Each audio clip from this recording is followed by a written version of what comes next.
Welcome to Storytelling.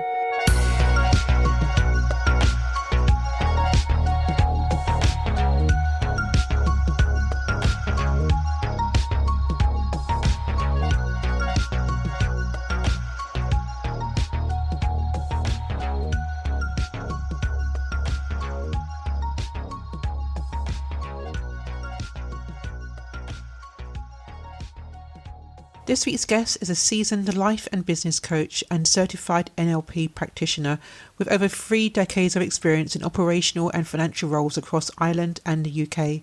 She's deeply passionate about personal development and has dedicated over 40 years to understanding and addressing narcissistic abuse, especially in the workplace.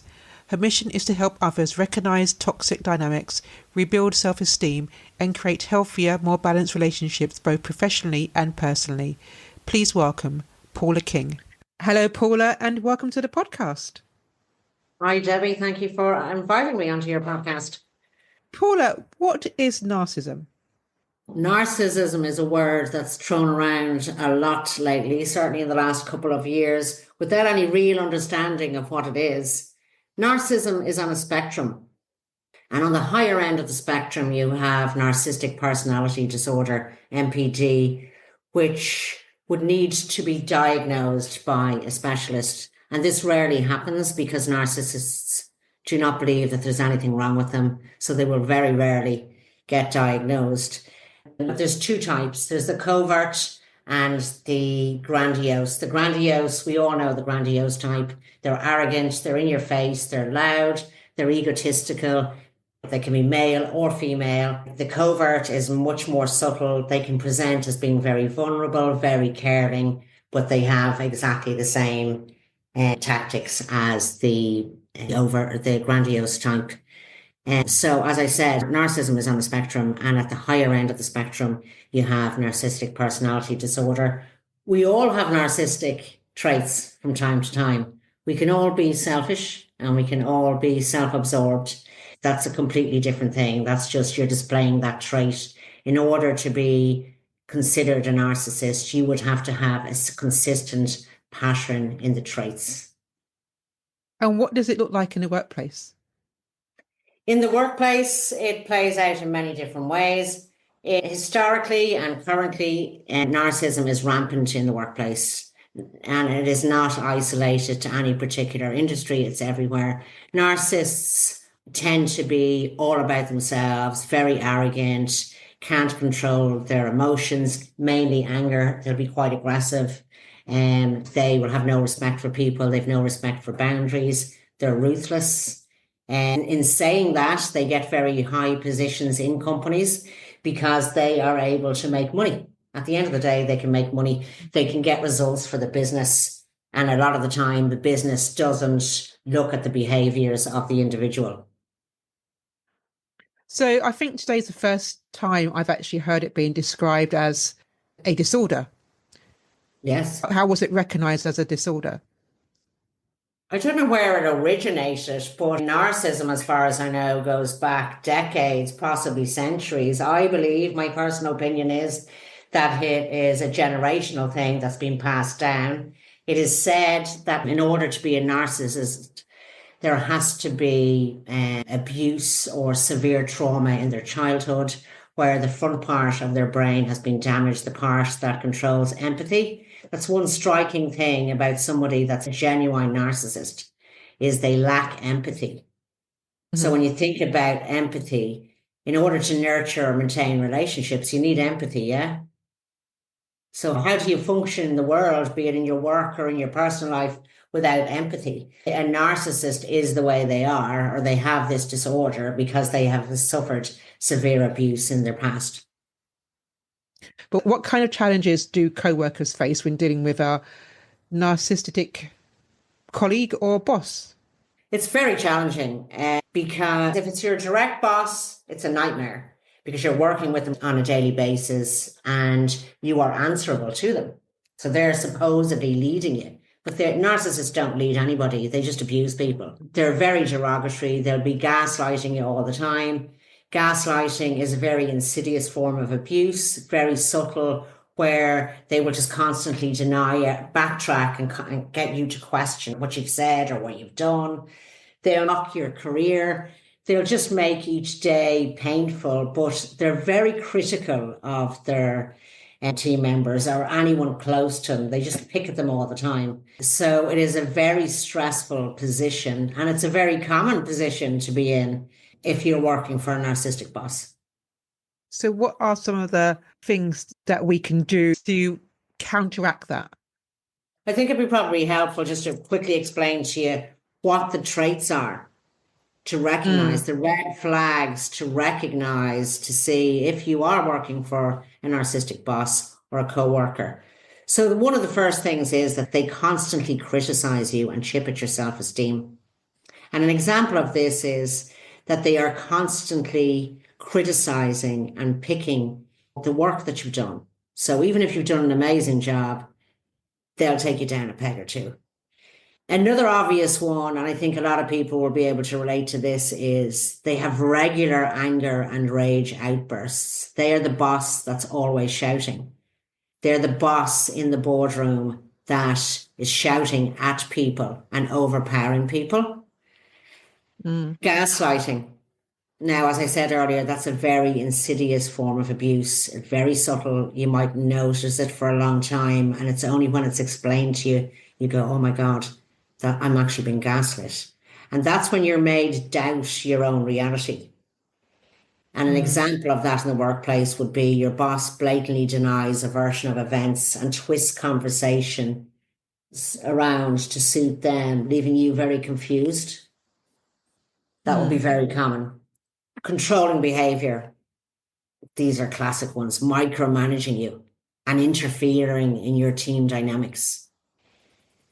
A lack of empathy. That's a huge one, as I said earlier, with a narcissist. It's the real sign of a narcissist. In order to lead people, you have to have empathy. You have to be able to put yourself in their shoes and understand them.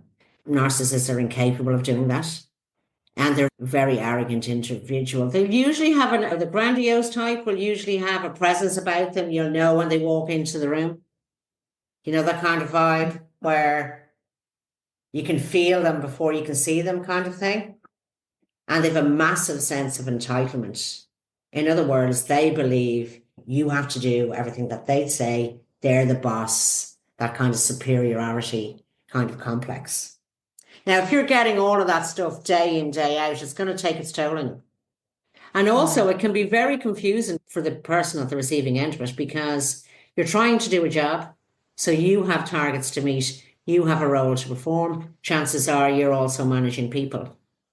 And having a narcissistic boss is exactly the same as being in a narcissistic personal relationship. It plays out differently, but it's as damaging as that. It's toxic. So that's how you recognize they're the signs, and it has to be consistent. It can't be just a once-off where somebody loses it in the office or shouts one day or someone's rude or they're having a bad day. It would have to be displaying those kind of behaviors consistently. So what I recommend, and the first thing that I would say to anyone in this situation or who thinks they're in this situation, is educate yourself on the topic. And to be able to recognize the red flags, but also to be able to identify, is this actually a narcissistic boss or coworker? You'll know anyway, because you'll be suffering. This isn't just a bad day. This is your suffering, like you are suffering every day in your job. The next thing to do is, once you gain that knowledge, you need to just accept you're not going to be able to change the narcissist. The narcissist is never going to change. You've just got to empower yourself and see how best you can deal with the situation. Now, 9 times out of 10, short term, people try to manage the situation. But as I say, 9 times out of 10, they end up leaving, because it's not just as simple as the boss is toxic. The work culture will be toxic. It won't be just one toxic boss in the building. There'll be a lot of it. It'll be a toxic work culture that's really draining and really unhealthy to work in. But also, a lot of the time when I'm dealing with clients, by the time they come to me for help, they've already decided that they want out. But they're so confused and drained by the situation that they've been in for the previous year. Some people are in it for years before they realize they're in it, if you know what I'm saying, before they get to that point of, I need to do something. I can't do this anymore. Or some people have been working in a company for years and a new boss comes in and the new boss is the narcissist and they just can't do it. They can't deal with it. And also, I find that a lot of the time when I explain to people what narcissism is and how it plays out, there's a huge sense of relief from the individual because up until that point, you're believing that you're the problem because they're criticizing your work every day and your ability. So if you've got that going on all day, every day, your self-esteem is going down rapidly and you're doubting yourself. So by the time I would get to speak to people or they come speak to me, they're questioning their own ability, even though they have a history of being a really good team member or a really good leader, and they've had lots of experience and really good output in the past. But working directly under somebody like this, a narcissistic boss or co-worker on a daily basis, really takes you down. The other thing that I would say to people is, if you're working for a company, get onto your HR website or whatever they do and find out what your rights are, because that may be an avenue that you want to go down. You might want to put in a grievance. It's not something that I encourage because it's high risk and it's a long process. And I've never really seen any great outcomes from grievances, because when you think about it, you're putting a grievance into a company about somebody very high up, possibly in the business. The business are going to protect that person. Very true.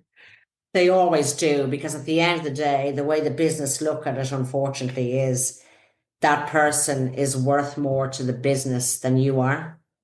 And then also what I would say to people about grievances is, a lot of the time when people write grievances up, they don't really have an understanding of how to write it for a start.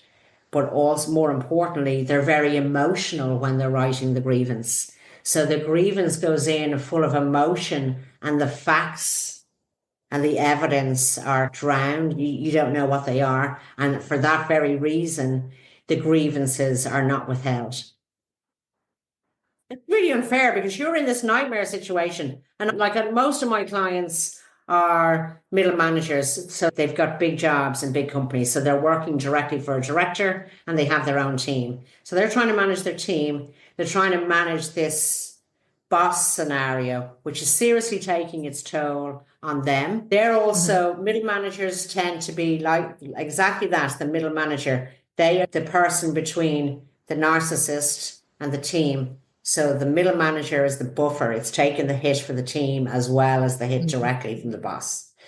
And also, people are at different stages in their career. People are different ages. People have different stuff going on. So every case is unique.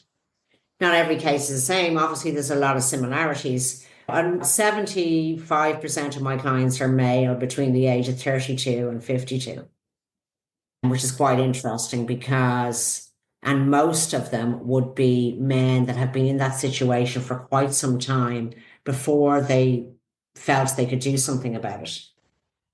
So what inspired you to look specifically at this area and to help people deal with others who may be making their life hell? Yeah, I've worked in business since 1988. So I've been in the corporate world a long time. I've worked for myself and I've worked for many companies. I trained as a business and life coach in 2007. I'm passionate about personal development. And on the narcissistic abuse end of things, I've had a lifetime of narcissistic abuse. I grew up in a narcissistic family, the youngest of 10 children. And one of my parents was a narcissist, and I'd say 6 of my siblings were. So I've had a lifetime of having to deal with that. And I've also witnessed it through the course of my career, working as a consultant and working as an employee. I see it all the time. I've seen the craziest situations. I've experienced them. So I've knowledge from both sides, apart from having the passion for personal development. And I suppose being a light and showing people, look, you can get over this. And it is horrendous abuse, and it is abuse. Don't underestimate what it is. And unfortunately, it's normalized in the business world and always has been. If we look around the world, and I'm not going to get into names or anything, we can see rulers of different countries, and it's always been the same. They're of narcissistic type of characters. But yeah, this topic, narcissism and narcissistic abuse, is very close to my heart. Do you think it's possible for companies to actually manage narcissistic employees? It is possible. I think the bigger issue here is that there's a lack of education on it. People, as we all know, will use that word so randomly, oh, they're a narcissist, without really knowing what a narcissist is. And I think it's important actually for me to say, from my own point of view, I don't diagnose. I educate people on the topic of narcissism. I can't diagnose. Because narcissists are so all about them and they've no empathy, they've no ability to self-reflect, so they've no self-awareness. So they will never change. So I think it's important that people educate themselves on this topic. And people in HR should be educated on this, because when you think about it, if people are coming with them a grievance and they're dealing with a narcissist, the person that's dealing with that case needs to understand narcissism. Otherwise, they're just dealing with it as a normal relationship, which is exactly what the narcissistic boss isn't. It is not a normal relationship. There's nothing normal about it. So it's important that professionals within companies understand what narcissism is, how it plays out, and how to manage it within their business. Also, from a HR point of view, I think it's so important. It's a bit like solicitors should be educated on this, because if you're dealing with a client or an employee from a HR side, you need to understand what this is so you can provide the right support, because providing support as if it's a normal relationship is not going to work, and it's not fair. How can companies manage this? Because you've previously mentioned that a lot of companies will just see that person as the most valued because you bring in the most money, as opposed to looking at it from a work culture point of view. Well, work culture is a big one. If the company culture is toxic, changing a work culture is very difficult. And the bottom line is, if the owners or the directors don't see a problem with the culture, will never change. And quite often, the problem starts from that level. The problem is at that level. Yeah. And it just is flowing down. So if you've got them, and you can see the scenario that I'm painting here, you've got a narcissistic board of directors, right? They're all about hitting their sales targets then, and that's what they do. Not really interested in culture or behaviors. That's just a waste of time to them. They want to make money. And they don't have the interest, because they're also narcissists. But there is a way around. There is a way that we can, I believe, that we can make this better going forward if companies ensure that they were educated on this. I can't say that they're not going to, that it's going to make a huge difference to people, because usually when there's narcissism in a workplace and the work culture is toxic, it's very deep rooted. It's been like that for a long time, and it takes a lot to change. And the only way that it can change is if the owners and the directors acknowledge that there's a problem at that level. Do you think individualism plays a role in the life of a narcissist? Because obviously they're just thinking about themselves, and with that lack of empathy for anyone else around them. Do you think that plays a part? I think it can play a part, but I think, as we said earlier, it's on a spectrum, and this is a personality disorder. This is what the person is all about. They're very damaged individuals, even though they may present, and often do present, as very charismatic and very charming, very nice. And they are actually very fragile individuals, like most bullies. The other thing to say as well is that a lot of people that I speak to will come to me and say, I'm being bullied at work. And they're able to explain all this behavior to me, but they don't actually realize it's narcissism. They just refer to it as bullying. If you're with me. Yeah. So what advice would you give to someone who is experiencing something like that right now in their workplace? I'd say nip it in the bud as quick as you can. Don't keep taking the hit every day. Talk to somebody. That's really important. A lot of people will wait months and years and just suck it up, but will seriously take the hit on their mental health or their physical health in general. So speak to somebody, get help. Everyone says to me, oh, I can't leave the job, or this isn't, look, there is help out there. There absolutely is help there, but you have to be willing to change as well. You have to be willing to deal with the reality of the situation, but your priority has to be yourself. Even over the monthly salary coming in, you've got to look after yourself because this problem isn't going away. And for those people who have been in this situation for a longer time because of fear of leaving, fear of their career, Fear is huge. and also sometimes when people are in that situation, one thing they try to do is they try and people please that particular person who's bullying them. Absolutely. We all do that. We're all guilty of that. And I deal with this a lot with clients. A lot of the clients that are in these situations are people pleasers. Because in every relationship, there's two people. So whilst they're doing that, what are you doing? What do you need to look at? Do you need to look at your people pleasing tendencies where you go and above and beyond all the time for someone else, completely dismissing your own needs, where you don't look after yourself? And I think most people are guilty of that at different times in their lives, men and women. A lot of people assume it's just women. Men are as guilty of that as women. I suppose really ultimately what I show people is outside of educating them on what narcissism is, and we only spend a small time on that because that's not really where the power is. The power is what can you do to make your situation better? Self-awareness is key. And I have part of my program with people when I'm coaching them is to encouraging and getting them on that self-awareness thing where they understand what their tactics in relationships are, understanding their strengths and their weaknesses. And that's a journey in itself. That's not just, that's a lifelong thing. But I think self-awareness is really important. Having boundaries in relationships. And a lot of people just don't have boundaries in relationships, but particularly in work. It's a job. At the end of the day, it's a job. You don't have to work 24/7. You should have structure in your day. You control your time. A lot of the time as well, when people are going through this, it's nearly easier for them to leave because they need to get away from that. But also when they have this self-empowerment, they're able to go into a new role somewhere else in a new business, knowing what boundaries are from the start. And so they have their boundaries in.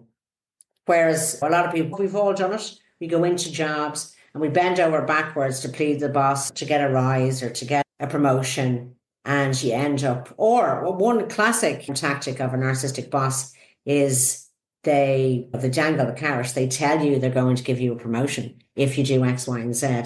You do X, Y, and Z, they don't give you the promotion. And suddenly 2 years have passed.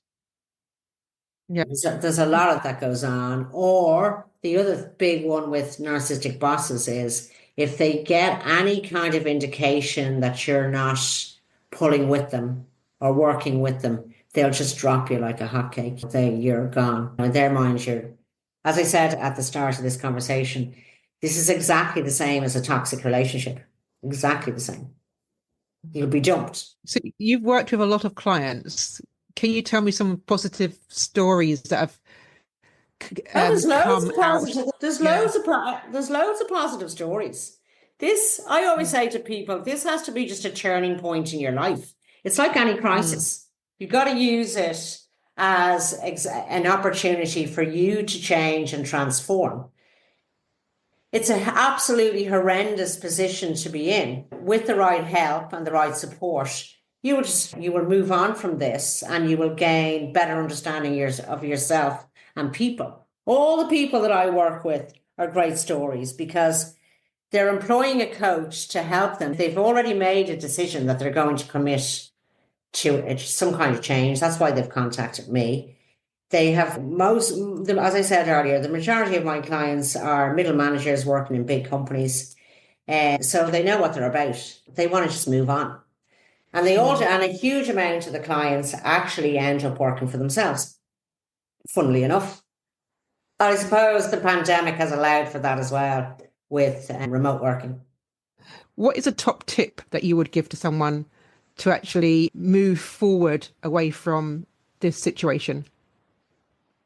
There's a better life out there. You deserve better. You deserve better. And there'll be other jobs and other opportunities, but prioritize your own self-care. That's key. You've only got one life. So many people I speak to say, I wish I had done this 3 years ago. I've wasted 3 years. Do it now. The time is now. Don't sit there and suffer, because so many people do that.